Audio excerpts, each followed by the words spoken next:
Derlin, sous les cendres encore chaudes du Reichstag. En creusant les décombres, des ouvriers découvrent une pierre. Une pierre qui n'aurait jamais dû être là. Gravée de symboles étranges, un mélange de runes anciennes et de figures géométriques. Personne ne comprend. Le rapport officiel la classe comme une curiosité, une relique maçonnique sans importance, puis elle disparaît dans les archives secrètes de la Stasi.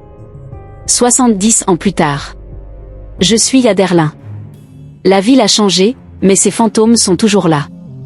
Je m'appelle Elias Thorn, historien spécialisé dans les codes oubliés. J'ai passé des mois à traquer la rumeur de cette pierre, une légende urbaine parmi les chercheurs de trésors et les théoriciens du complot. Jusqu'à ce qu'une source anonyme me glisse une photo granuleuse, prise dans les années 50. La pierre. Et sur cette photo, un détail qui avait échappé à tout le monde.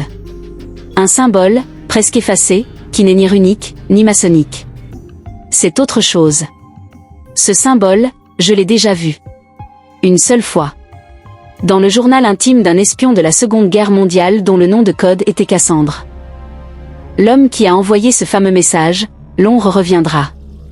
Le reste de son journal est un labyrinthe de chiffres et de schémas incompréhensibles.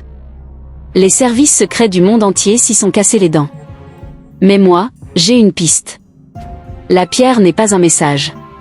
C'est une clé.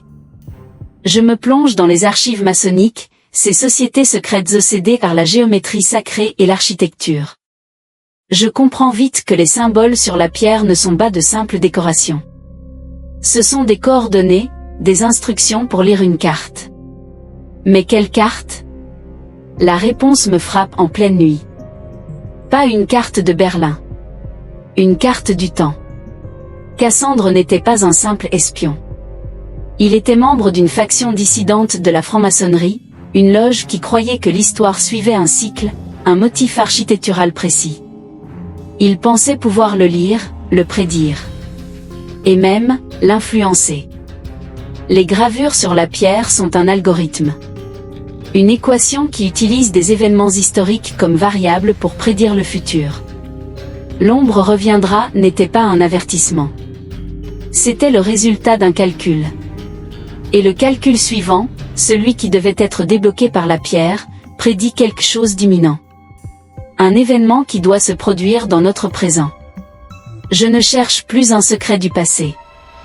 Je suis dans une course contre la montre pour déchiffrer un futur déjà écrit.